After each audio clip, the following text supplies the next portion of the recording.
welcome back to Magic TV. My name's Craig. It's 12 o'clock on a Sunday. It's time for a Q&A. This is where I take all the questions that you guys have asked over the course of the week, and I try to answer them to the best of my ability. I love the Q&As because it's always completely different. There's such an eclectic mix of questions. So thank you to everybody that's left a question for me this week. I'm going to try and answer them. If you want a question answered, please leave them in the comments to this video, and I'll get to it next week. There are a lot of comments on this channel, so if I miss it, ask it again. I'm not missing you out on purpose, I promise. And also, don't forget to jump onto my Instagram page if you haven't already done so. I've just started posting on Instagram, and I'm putting a lot of behind the scenes content of stuff that's happening with Magic TV, so make sure you do that. But anyway, we're going to get on today with a whole bunch of questions, so let's start having a look at the questions right now. Okay, so the first question comes from John 2. Hey John, how you doing? My question for this week is, what would you say is the most rewarding part of being a magician? That's an amazing question. And I'm going to take it that you mean, what's the most rewarding part of being a full-time magician, a professional magician, because I am a professional magician. So I'm going to kind of look at it from that angle. If you want to look at it at any other angle, just let me know in the comments and I will do so next week. But I'm going to look at it as, what's the most rewarding thing about being a professional magician? Well, there's a whole bunch of different stuff. And it's going to be different for everybody, but I'm going to give you a couple of things that I really love about being a magician. First of all, it's a bit of a cliche, but my hobby is my job. I'm sure that anybody who watches this channel knows that I love magic. I absolutely love magic. I eat, breathe, sleep it. I'm reading magic books all the time. I'm watching tricks all the time. I'm constantly performing, creating, and practicing. And this is something I'd do if I wasn't a professional magician. I love magic. It was a hobby for me when I started. Then I became a professional. And even though I'm a professional now, it's still my hobby. My hobby is my job. I get to do what I love. Now, the flip side to that is I've seen lots of magicians that turn their hobby into a job, and all of a sudden it's not interesting for them, and they do the same tricks over and over again. That's not me. I still love creating. I still love working in new material. I still love creating and practicing new stuff. I get a real buzz when I open up a new trick and it's something that's really cool that I've never seen before, that I'm going to get to practice, because I get a chance to perform it on real people. And that's the thing. That's what's really cool. When you're a hobbyist sometimes, it's kind of like, oh, I've got this new trick. Well, I'm going to show my mom. I'm going to show my dad. I'm going to show my auntie, my uncle, my girlfriend, whatever it may be. And then once you've kind of gone through your list of people that you normally show magic to, you've got no one else to show it to. So you have to then get another trick and start all over again. As a magician that's paid to perform and goes out and performs an awful lot, I get to try this stuff out on real people.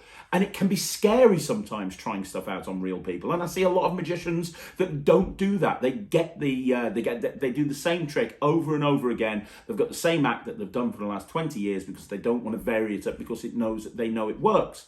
I love putting new material in. I love that my hobby is also my job. So that's the first thing. It also helps that the other thing that I love doing is marketing. I've got a qualification in marketing. I'm very passionate about marketing, and that's the two things that I do in my company. I do magic and all things to do with magic, and I do the marketing side of things with the company as well. So I get to do my two favorite things as my job, which is really cool.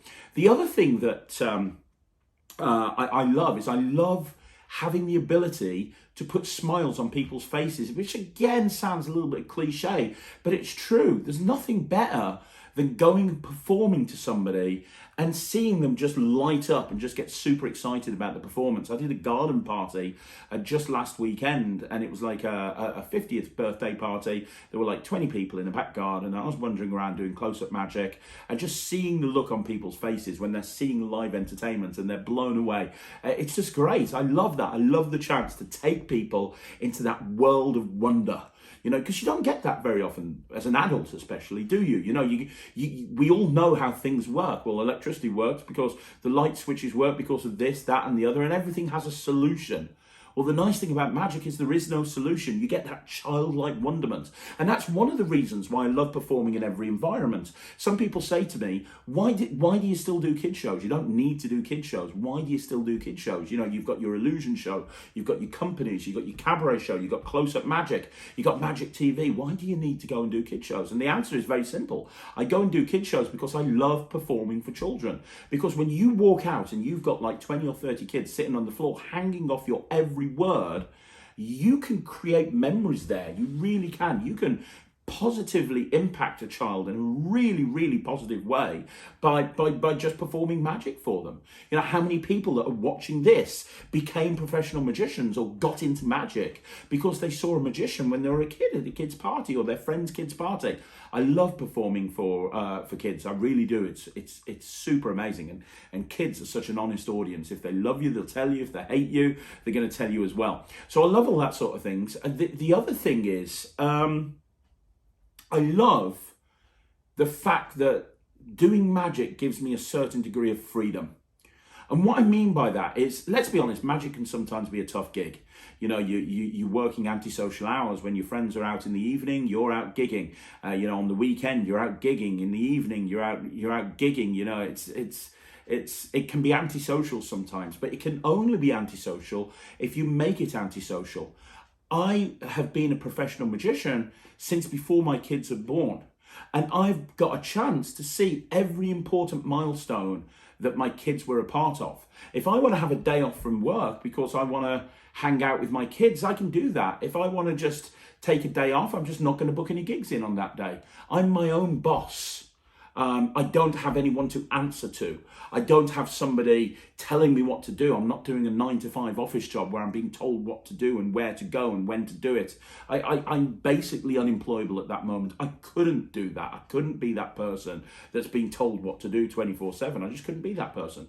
And I love the fact that magic, although sometimes it can be antisocial, I pick my own hours and I'm in control of my own income. And I know that sounds ridiculous because we've just been through COVID and we've had 15 months of being unable to gig and being told we're unviable and unable to perform, and that's fine and that's a blip.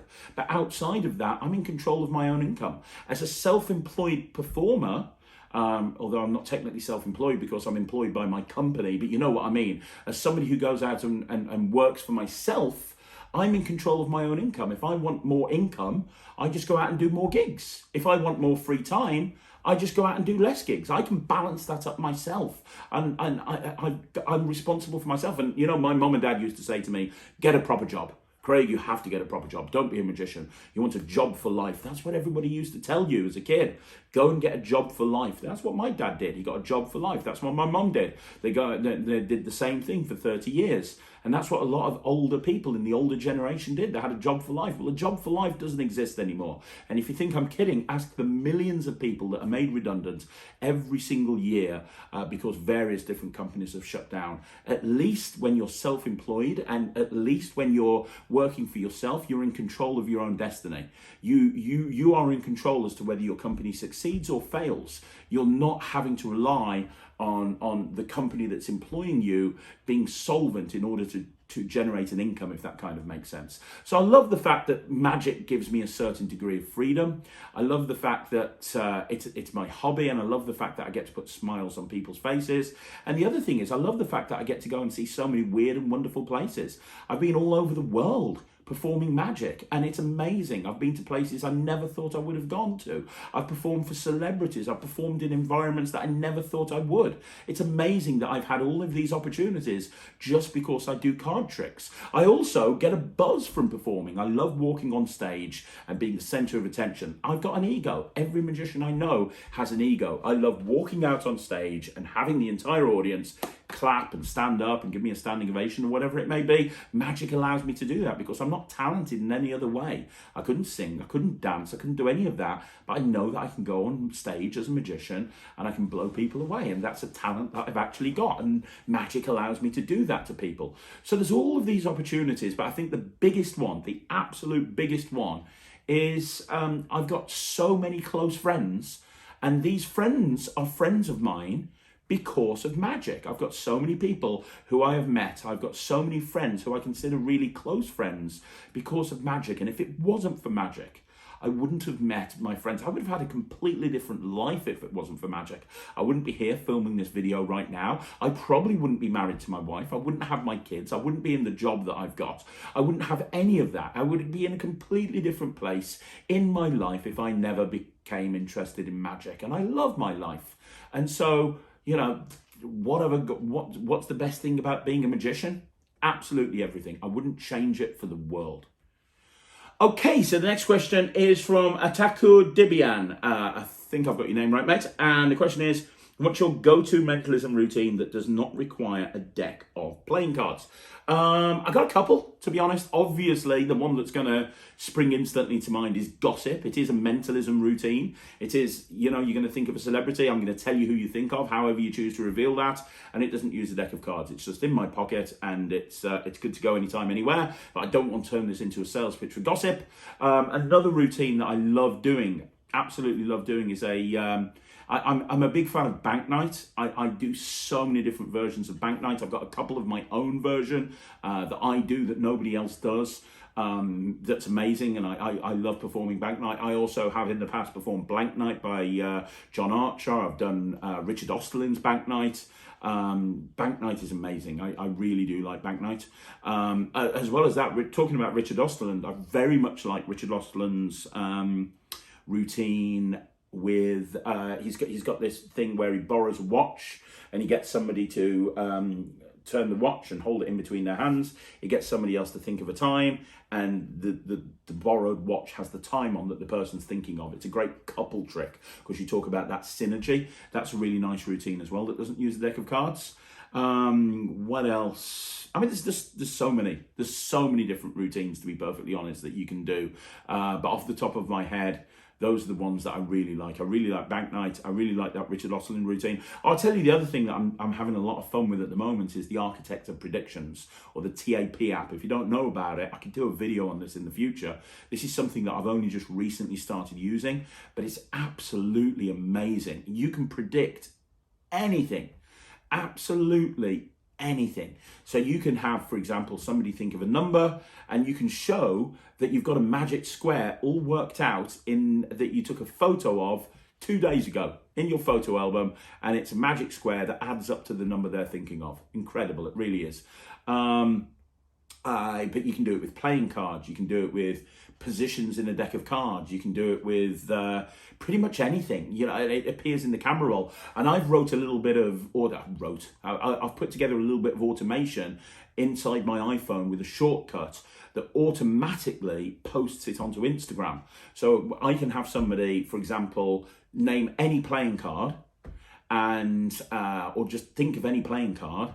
And then what I can do is I can get them to take the deck of cards that they've been holding, deal down and count and find out where their card is. And then when they open up they're on their phone, they open up Instagram. On Instagram, on my feed, is a photo of a playing card, the card that they thought of, and a piece of paper with a number on it. And the number is the position of that card in the deck. I mean, come on, it doesn't get any stronger than that. So the Architect of Predictions, or TAP, is great. And you know what? I want to give one more shout out to David Penn with his Pi Revelations routine, which is amazing. It's what turned me onto the TAP app in the first place. But his routine is just incredible. It's absolutely incredible. I did it at a gig the other day, and it gets gasps. I mean, it gets real gasps. It's a very, very strong trick. So I did a review show special on that. You can go check it out. But any of those routines are really good. But over to you. Let me know in the comments down below. What's your favourite mentalism routine that does not use a deck of cards? Okay, so the next question is MC Gamesmaster 90. Congratulations on 6,000 subs. Thanks, dude. My question for you, Craig, is going to sound a bit odd, but how important do you think a magician's style is? What I mean by that is the specific style of attire they wear. Take you, for example. I notice you always rock the checkered shirt look. Would you say it's important for a magician to present themselves in style to help with their character? Yeah, I mean, absolutely. I mean, I wouldn't wear this to gigs. Here's the thing, right? I am not the most fashionable person in the world. I've talked about this on the channel before. I am not the most fashionable person in the world. Never have been, never will be. I know what I like. I know what I don't like. I like black t-shirts. I like jeans. I like checkered shirts. That's just how I am. So when I'm doing Magic TV and I'm not being paid to be at a gig, typically I will wear what I'm comfortable in. I've got a wardrobe full of checkered shirts, a wardrobe full of black t-shirts, and I've got a wardrobe full of jeans, and I'll just grab whatever it is that I'm going to be wearing that day. This particular one, for example, I've got like three or four of this particular checkered shirt. If I see something I like, I grab a couple of them. If I go to a shop and I try it on, So, yeah, I mean, but it's become a bit of an iconic thing, hasn't it, with Magic TV? People expect to see me in a checkered shirt. So maybe that's become a bit of a branding thing on this channel. I'm not too sure. But I wouldn't see myself going to a gig like that. I think that what you have to do, absolutely, you have to think about what your style's going to be and make sure that that is reflected accurately in all of your promotional material and also on your website. So you'll see when I go on stage, way back in the day when I first started Slightly Unusual, I used to wear, and I was with Russell Leeds at the time, who's no longer a magician, he's in property, but Russell used to wear a red shirt and a black tie, and I used to wear a black shirt and a red tie, and black trousers and black shoes, and that's kind of how we used to rock it. And all of the illusions were red and black, and it all just kind of themed, and that was fine. And then over time, as Russell left, I kind of went into, I changed my style and I updated the website, and it was kind of more of a shirt and a waistcoat look. And now on stage, I kind of go for a black t-shirt and a black suit jacket and a smart pair of jeans. That tends to be the look that I go for at the moment on stage, and that works really well for me. When I'm performing close-up, it very much depends on the gig. If it's a restaurant or if it's somewhere like that, I'll typically wear like a black t-shirt and a suit jacket or something like that. But if I'm going to a wedding, I'll typically wear a shirt and a tie, maybe even a waistcoat. And obviously, I have to take into consideration what the client says. So if the client says it's black tie, we want you to wear black tie, obviously I'm going to wear black tie. So yeah, in answer to your question, absolutely 100%, you need to think about what your character is. So if you are presenting yourself as a steampunk person, for example, you're not going to be turning up in jeans and a t-shirt.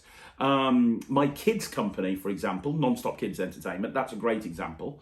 And the reason that's a great example is because we wanted to get as far away from the clown style image that there was. I mean, nothing wrong with clowns, but we didn't want to be perceived that way. So we didn't want to wear over the top clowny outfits. You saw, when I started Non-Stop Kids Entertainment, you saw a lot of magicians and kids entertainers that wore like chef's trousers in different multicolored looks, like Harlequin type things. We wanted to get away from that. So we said to all of our entertainers in Non-Stop Kids Entertainment, look, just wear whatever you want to. Wear jeans, wear, like leggings for the girls, whatever you want to wear is fine. And then we've got like t-shirts. And they're really bright t-shirts in different colors. There's red and pink and yellow and blue and green and neon. And you've got the big Non-Stop Kids logo emblazoned on it. And we kind of base that on sort of holiday park staff at places like Butlins, and we wanted to kind of have that look and kind of copy the sort of the team star look. So we kind of look cool and hip, but without being scary was kind of the look for it. And that image is reflected in the branding of Non-Stop Kids Entertainment. So you can see that as a perfect example. So absolutely, figure out what your brand is, figure out how you would look within that brand, and make sure that your clothing matches. Okay, so the next question is for Tony Bine. Hey, how you doing, buddy? Hi, Craig. Hey, Tony. Got my first gig at a house party in July. Rock on, brother. Apparently, there's going to be 200 people. Wow. Wowzers. I mean, 200 people is a lot of people in a garden, in a house party. 200 people is a lot of people. That's going to be a big house. 200 people. I mean, in the UK, we're hoping to get to that level. At the moment in the UK, we're not allowed more than 30 people in the back garden. We are hoping to get past that in June. But at the moment, if somebody booked a house party, we couldn't do it if there was more than 30 people in that back garden. And we couldn't do it at all if we had to go inside the house. Not much worried about performing the tricks, but more about going up to people and interrupting them and introducing myself. Any advice would be much appreciated. Not sure you've done a video on this before. I've kind of touched on it on the various different videos, but I am working on a video at the moment called The Approach, which is all about how to actually approach people in a walk around or a gigging situation. Because one thing that you need to understand, it's not about the tricks. It's absolutely not about the tricks. The key skill to being a magician is to get people to like you very quickly. You've got to walk up to a group of people who don't know who you are. You've got to get their attention, even though they might be deep in conversation. And you've got to get their attention, and within about 5 seconds, you've got to want to get them laughing. And you want to get them so that they want to listen to you and they want to see what it is that you're showing them. And that's the real skill that a lot of people gloss over. They practice the tricks, but then they don't give any thought to this. So when they go to their first gig, they really struggle. And it's great that you're actually thinking about this now, Tony. It really is, because this is something that you should be thinking about ahead of time. Now, the big piece of advice, you know what I hate, by the way? I hate it. I've seen it before when new magicians go up at gigs and they take gigs on, they're not ready. And you can see them walking around and you can see them looking at a group. And you can see them walking confidently over to a group, and then what happens is they kind of lose the nerve and they kind of just walk away. And then you see them grabbing a drink, and you can see that they're trying to figure out a way to get in with a group, and they just struggle, and they end up spending like 15 minutes not going up to anybody, or they pick off the two people in the corner of the room that are just like out the way, so that they're not actually, kind of really making an impact on the actual gig. The big piece of advice I can give you is you have to be confident. You have to walk in as if you own that place. What you can't do is be timid. Even if you are timid, even if you are worried, even if you are nervous, you have to walk in like you're the best thing since sliced bread, right? And so I always pick the biggest group of people. There's always going to be a group of people. Let's say you're doing walk around and like you say, there's 200 people there. There's going to be a group of like 7 or 8 people, and I'll just walk up and I'll just grab their attention, because they're going to be loud and I'm going to purposefully make them absolutely love it.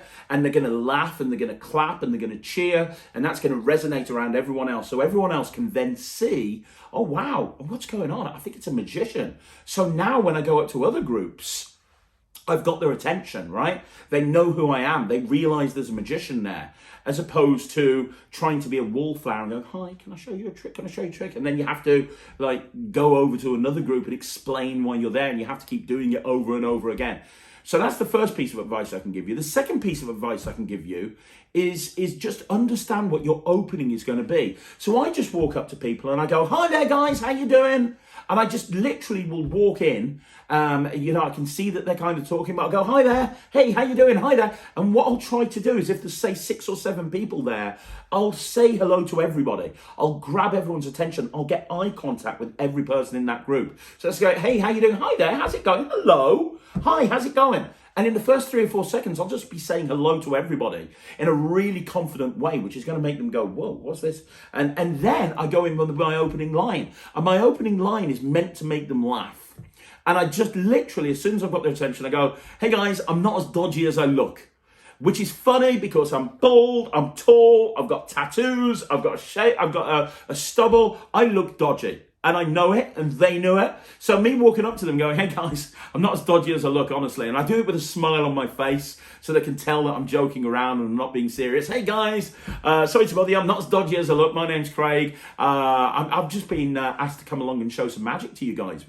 Now that's important what I just said there. I've been asked to come along and show some magic to you guys. If I just say, would you like to see a trick? It's very easy for them to say no. So if I just go, hi guys, my name's Craig, would you like to see a magic trick?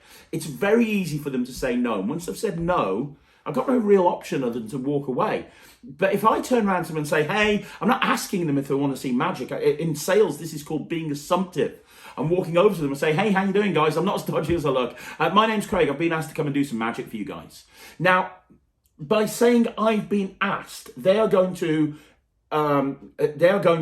think, right, okay, the booker, the person who's organised this event, has asked this person to come round and do magic. If it's a wedding, it might be, oh, they're thinking the bride and groom. In fact, I'll go one step further. If I'm at a wedding, I'll say, hey, let's say the bride's name is Fiona. I'll walk up to people, hey, how you doing, guys? I'm not as dodgy as I look. My name's Craig. It's nothing serious. I've been asked by Fiona to come around and do some magic for everybody. Now, it's very difficult for me to say no. It's very difficult for them to say no, because I've told them that I've been sent round by the person that they've been invited by to come to this event. And I haven't asked them. I haven't said, would you like to see some magic? I've said, I've been invited to come and do some magic for you. And then what I'll do is I'll get eye contact with the person who looks a little bit subdued. There's always going to be one person in the group that looks a little bit subdued, and they'll know who that is, and you'll know who it is very quickly. And I'll just go, you look very excited about this, sir. Or you look very excited about this, madam. And just with a smile on my face. And every single time, without fail, they'll laugh. So the whole thing is, hey guys, how you doing? Hello, hey, nothing serious. I'm not as dodgy as I look, honestly. My name's Craig. I've been asked by Fiona to come along and show some magic to everybody very quickly. Would you like to see a quick trick? Or you look very excited about this, don't you? So I can tell you look very excited. And notice I say a quick trick. I say a quick trick because I want them to understand that I'm not going to be there forever. I'm not going to take up like 30 or 40 minutes of their time. And Simon Lovell did something on this a little while ago, many years ago. I remember Simon Lovell at a lecture. He turned around and he said, "Hey, congratulations! You've won second prize in the competition tonight. Second prize is 2 free tricks before dinner. It could be worse. You could have got first prize. It's 10 free tricks before dinner." And that's Simon's style, and that's funny. I wouldn't go with that. But what's nice about that is it tells people in a very humorous way that he's not going to be spending too much time doing this. It's going to be over very, very quickly, right? But that's my approach. And it's just a numbers game. Some people will say no to you. But as soon as they say yes, what will happen is if you deliver it confidently like that, they'll go, yeah, okay. And then you want to go into a really good trick and get them wanting more.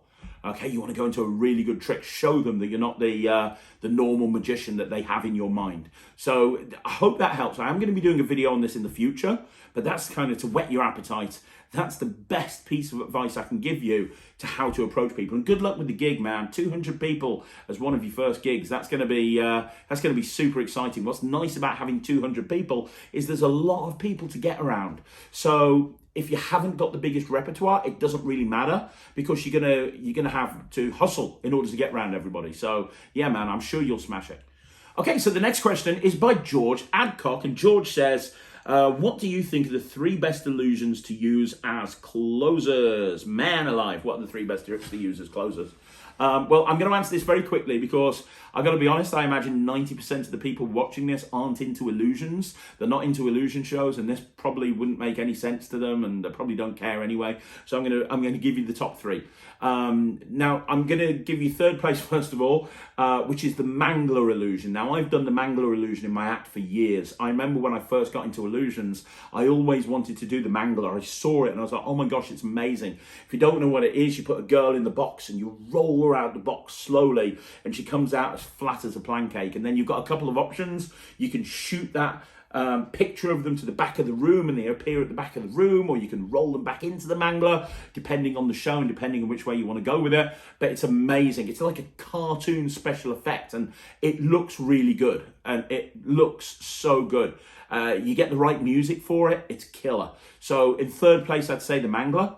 In second place, I'd say the split press, which is another one that I've used in my show. And I normally open with this, but I did go through a period of time where I closed with this, and it works really well as a closer as well. And the split press is just it's kind of like the ambitious card of the illusion show world, because it's just so reliable and you know it's going to get a great reaction. You put a girl in the box, you close the box, you take 2 blades, you put them through the box, and then you take these metal rods and you push them through, and the whole thing's just completely disappeared. She's invisible, she's not in the box, she's gone completely. You can spin this thing round again and again and again, she's completely gone. And then you know, you bring her back, basically, is what happens there. So you make it disappear and then you bring her back. It's an incredible illusion. It's such a strong piece that you can do. I absolutely love it. And then in first place, I would say as a closer, okay, I'm going to go with the Impaled. I'm going to go with Impaled, which is the one that you've probably seen on Britain's Got Talent a couple of times. I don't do it in my show, but I love it. It's the one where you put the magician or the assistant on a sword, and they spin around, and then the sword goes right through them, impales them, and then they lift them off, and they're okay. I love that. Now, obviously, there's bigger and better illusions than that. Look at David Copperfield and some of the stuff he does. But for a gigging, touring magic act or illusion act, those are the 3 illusions. They pack small. You know, you can get all 3 of those illusions into a sort of a long wheelbase van, and they're fairly quick to set up, and you can do them on the rounds. You can do them in any environment, which is really important for me with an illusion show. If you want me to give you a bonus routine, I very much like the water tank substitute trunk style routine that you saw David Penn do on the semi-finals of Britain's Got Talent, which is where you have somebody locked up in a water tank, and then they're on top of this cage, and they drop down and they change places, and it's really good. Ali Cook does it as well in his act. It's an amazing illusion. But I know from being with Dave and watching Dave on the road quite a lot back in the day when I was on the Wizard Pro Review, it's an absolute pain in the arse to set up at a gig. You've got to make sure that you've got the water in place. You've got to make sure it's at a certain temperature. There's a lot that you need to do. It's a very difficult illusion to stage, but it looks absolutely amazing. So there you go. That's my top 3 illusions that I think are best for a touring magician or touring illusion act. Okay, so the next question is by Food Magic. Hey Food, how you doing? I know this question is a little bit off topic. If a foreign magician wants to migrate to the USA, how can we find a restaurant that we can continue our field of expertise in magic? Is it possible? Looking for restaurant magic gig opportunities. I'm doing a video, it's been requested, I'm doing a video on this channel about how to actually get restaurant bookings. It's something that a lot of people want to do. There was a period of time when my company did 20 or 30 restaurants every single week. We held like 30 different residencies. I find it very easy to get restaurants. It's very easy. And with the video that I'm doing, which I'm going to be doing really soon, I'm actually going to do it as a live thing. So I'm actually going to have the camera there as I'm making phone calls and as I'm actually arranging appointments. I'm going to have the whole thing filmed so you can see exactly how I get a gig in a restaurant. I'm going to break down the whole thing for you. The thing that you need to understand is, first of all, when you go over to the US, or before you go to the US, you need to do your market research. So figure out how many restaurants there are there. Remember that there's 2 types of restaurants from a gigging point of view. You've got independent restaurants and you've got chains. Now, chains are great because if you get in with one restaurant, you can get in with all the others in the chain as well, especially if you get in with the area manager. But the problem is the area manager roles in these establishments tend to vary, at least in the UK. Every 12 months, they'll get another area manager in. And when another area manager comes in, what happens is they want to show that they're making positive changes. And the easiest way to make a positive change in a restaurant is to reduce expenses, and the easiest way to reduce expenses is to get rid of entertainment. So a lot of the time a new area manager will come in, they'll ditch the magic because they haven't seen it in action, they don't think it works, and then what will happen is over time they'll realize that their sales have now gone down and they need to get another manager, they need to get some more entertainment in. But you do tend to find that unless you pick the right chain and you get in with the right person or the right restaurant, sometimes it can be a revolving door when it comes to actually residences. They won't last forever. The other thing is independent restaurants. Now, independent restaurants are independently owned, and they're great because you'll typically have a relationship with the owner, but obviously they are going to be more cautious when it comes to the amount of money they're spending because it's their money, it's their bottom line. It's not like their work for the restaurants.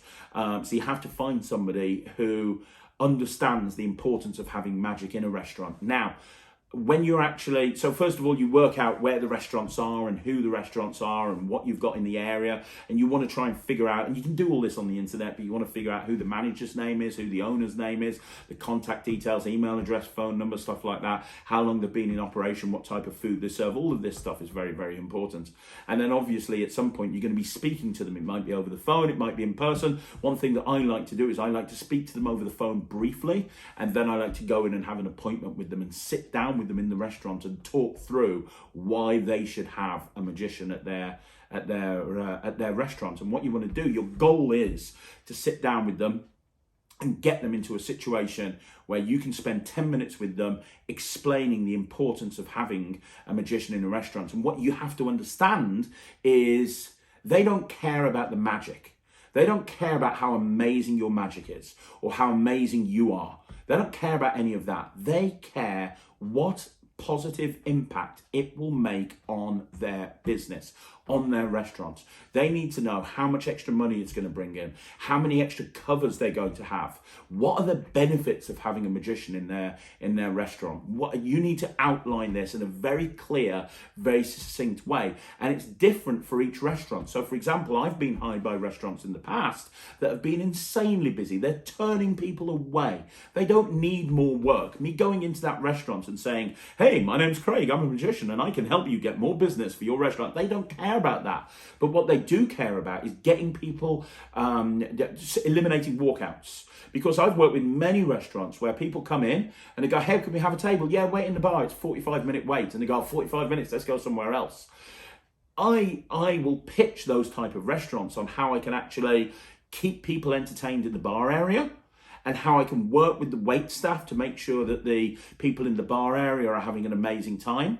Therefore, increasing wet sales as well, because obviously the people in the bar are buying drinks while they're waiting for the table, and it's going to eliminate walkouts because the people that are in the bar that are waiting for a table, they're not going to walk out because they're seeing something amazing. Whilst you might speak to another restaurant that they're struggling, or they might be really busy in the week, but on the weekend, but they might be really quiet in the week, and they're wanting to build up a weekday night. You need to know what the restaurant is wanting. Why are they wanting a magician? And then you need to show them that you can do what it is that they want, and then you need to deliver, because if you don't deliver on your promises, you're not going to have that restaurant for any more than 1 or 2 weeks, because they can see that you're not going to be able to do what you want them to do. So this is the sort of basic stuff that you need to know. There's a lot more to this topic. It is something I'm going to cover. To be honest, it's something I've been putting off for a while because it's going to be a big topic. But you know what? Maybe you guys that are watching this can help me. If this is something that you're interested in knowing more about, let me know in the comments down below. If I get enough comments, I'll push up the shooting schedule and I'll try and get it put together in the next 2 or 3 weeks. Let me know in the comments down below. But hopefully that little snippet of information there has helped you. Okay, so the next question is by Mr. Harmon. Hey, Mr. Harmon. The question is, out of all the talk magics you have done, what has been your favourite so far? My gosh, there's been some amazing talk magics. I very much like it's not been, I don't think it's come out yet. It might have come out, I'm not too sure. I don't know what's going out this week. But it's Richard Young was an amazing talk magic. It went a very long time, but Richard Young was great. I also thought Dan Harlan's was exceptional. I thought Dan put some amazing advice across. He really did. Scott Alexander's was really good. I also very much like I said Mark Spellman, didn't I? Greg Wilson's was really good. The one that went up recently, Adam Wilber, I mean, he was so honest. He really was. He was so honest with everything that's gone on in his career. And I just thought his interview was great. Who else? I mean, they're all great. They're all great. They're all fantastic. The best one is one that I haven't put up yet, that you guys are going to lose it when you see who I've interviewed. I've got some amazing stuff coming up over the next couple of months. Some amazing interviews coming up. But yeah, I mean, they're all really good. It's very hard to pick one because they're all amazing. I loved all of them. There's certain people I've interviewed like Tom Mullinger and Owen Strickland that were near and dear to my heart because they live near me and I've known them for years. And then there's other guys like, Greg Wilson has always been a hero of mine. I got a chance to interview him. I mean, how awesome is that?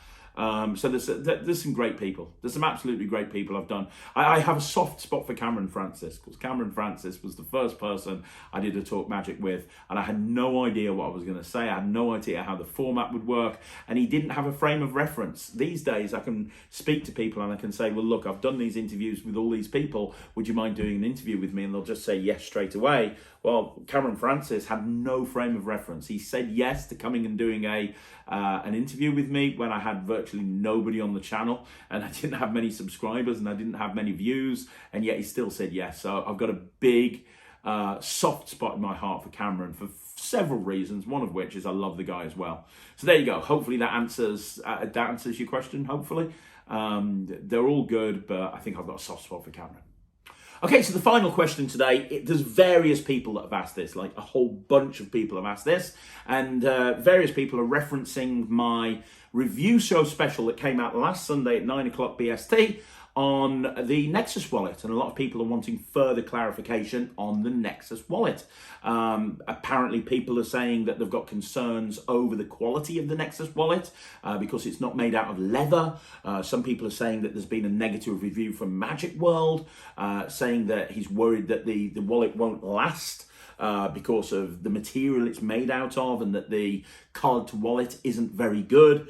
And can I further clarify my review? And my answer to that is yes. I can absolutely further clarify my review. My review is what it is. You know, I mean, it's only my opinion. This is only my opinion. It doesn't make it right.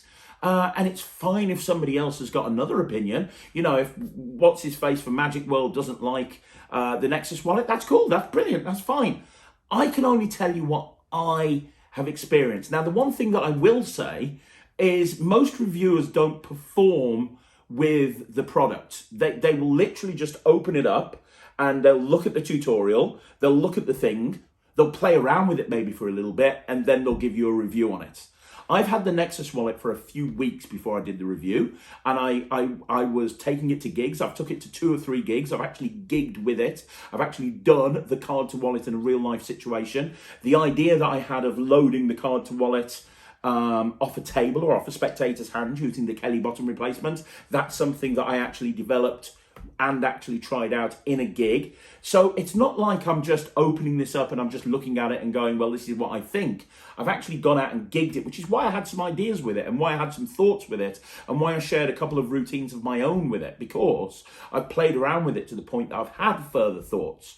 Now, I'm not saying that the reviewers that are reviewing it without performing it aren't correct, but I'm just saying that I've spent a lot of time with this wallet.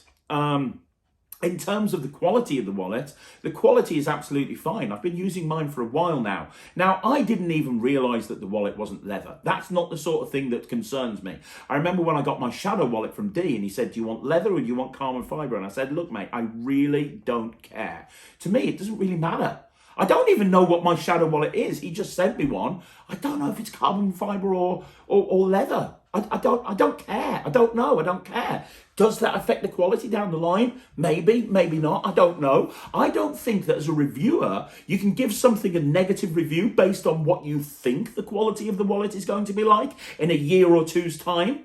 I don't think you can give a product a review based on, you know, I think that because this is not made out of leather and because you're putting something in and out of this hole all the time, that it's going to cause problems. Well, I can't. How do you know that for sure? So you're giving something a negative review based on what you think might happen? All I know is I've been taking that clip that they use for out to lunch in and out of that wallet. I've tried the wallet without the clip. I've tried the wallet with the clip. I've put it in and out of that thing so many times. And the wallet, the quality, I've got it right over there. I've got it right. I've got it here. I've got it here. The quality of the wallet is absolutely fine. Now, some people have said that the wallet is a bit too big and bulky. That's probably because I've got my Gossip in there. If I take Gossip out, that's not too big and bulky. If I take this off here, there we go. Suddenly, it's now just this. It's not big anymore. And that's what I said in the review. I said you can set this up however you want to. I like having this clip here. I like having my business cards under the clip. I think that suits me. So that's how I'm going to do it. I perform Gossip an awful lot. So I'm going to put Gossip in there a lot. I'm going to put Gossip in there as well. I don't think that's too big and bulky, but that's me. And again, this is only my opinion. They went a bit crazy on the Magic Cafe.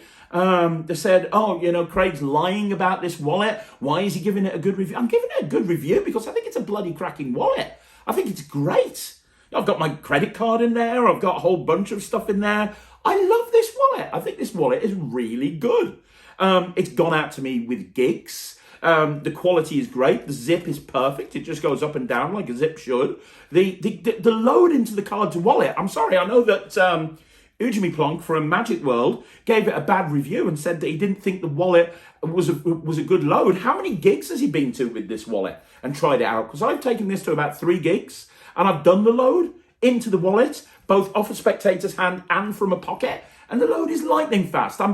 So either he's got bad technique, which I don't think is the case because, you know, I know he's a good magician, I don't understand why you'd say it's hard to load. It's not hard to load. It's great to load. I can load this in seconds. I've got a deck of cards over here. I already showed you guys the load off the table. To be honest, the way I'm doing it more often than not, let's say they pick the king of clubs, the way I'm doing it more often than not is I'm doing this load because it is so super fast. It's done. It's just done now. It's there. It's so quick, and that's the only wallet that I've found that's able to do that. And then I'm instantly reset and I'm ready to go again. I love this wallet. Now, just because I love it doesn't mean it's right for you, and that's cool. I also love the Shadow wallet. I'm using the Shadow wallet as well. This is the one that I'm actually taking to gigs with me at the moment, but the Shadow wallet's my everyday wallet. I'm carrying that around with me every day. I love the thought of card to wallet. I'm never going to get rid of the thought of card to wallet. I prefer the Peak with the Shadow wallet than I do with this wallet. Now, that doesn't mean that this Peak isn't good. I love this Peak. But I prefer the Shadow wallet, and I had a few people say that the peak that I did in my performance of this particular wallet last week wasn't very good. And, you know, I think a few guys on the Magic Cafe said that my peak sucks, and I had a couple of comments here and say that my peak sucks, and fair enough, maybe my peak sucks. I'm not a mentalist. However, I've done peak stuff in gigs all of the time, and I've never had an issue with being caught with a peak. But that's just me. You know, I don't know. I don't know what to say. If you think you can do it better, that's brilliant. If you think I suck, that's absolutely fine. That's not a problem. All I can tell you is that I gave this a high mark because I think it's really good. I gave the Shadow wallet a high mark because it's really good. I'm currently working out a way that I can have the Shadow wallet and this with me because this is better suited. I am finding the load. When I used to use my old card to wallet, I had it in my inside jacket pocket, and that was where I loaded from. I'm finding this is better to load from the trouser pocket. So I'm putting this into my trouser pocket to load from the trouser pocket. And I'm thinking I'm going to keep the Shadow wallet in this pocket. That way I can have both with me, which I think I prefer to do. But to clarify, you know, people that say you want clarification on why I gave it a good review. I gave it a good review because I like it. Now, if you don't like it, that's cool. But don't call my review into question. You know, just because I've given something a good review doesn't mean that I've got an agenda. Doesn't mean I'm keeping Murphy's sweet. If I was keeping Murphy's sweet, I wouldn't have trashed Bolted or many of the other things or called them out for having bad magic downloads or anything. I wouldn't have done anything like that. I've got no problem with calling Murphy's out. No problem at all. So if you don't like my review and you don't think you agree with me, that's cool. You're entitled to your own opinion. Don't tell me that I'm unethical because you disagree. Works in reverse as well. If I trash a product, don't tell me I've got it in for the creator. I don't like that product. You might love it. That's cool. That's brilliant. That is absolutely fantastic. I have a problem with that at all. This is only my opinion, and that's the thing with a review. All I can do is review a product based on my experience and based on, being a professional magician for 25, 30 years. I know what works. I know what doesn't. This works. This works really well. I'm going to use this. This is my new everyday carry. I've got a camera crew coming out with me to a gig next week because I want to get some more live footage. Now I'm allowed to gig again. I'm getting some more live footage at gigs. And you'll see me doing this. I'll get some real world performance of me doing this and doing peaks and doing card to wallets off spectators' hands. I love this. But if you don't love it, that's cool. I love the Shadow wallet. If you don't love the Shadow wallet, that's cool. If you love another wallet, that's brilliant. There's no point in getting in arguing with each other about what's better and what's not better. This suits me. It might not suit other people. It's really down to the individual. So for everybody that's commented saying, oh, you know, can you clarify your review of the Nexus wallet? There you go. That's clarification. So there you go, guys. That's another Q&A in the bag, as Ryan would say. Thank you very much for joining me on a Sunday afternoon. Don't forget, we've got a review show special tonight. I'm going to be looking at Measure to Measure by Ian Bailey. It's a new item that's literally just been released by Alakazam Magic. It is a really cool prediction. Really cool prediction. You want to check that review show special out? I chat to Ian Bailey and I talk about what I like and what I don't like about the product. You can check that out tonight at 9 o'clock, and then I'm going to be back with a 5x5 tomorrow. So I'll see you then. Thanks very much for watching. Remember, if you've got a question, make sure you ask it in the comments down below and I will answer it next Sunday. Other than that, have an amazing Sunday evening. Thanks very much for watching. My name's Craig from Magic TV.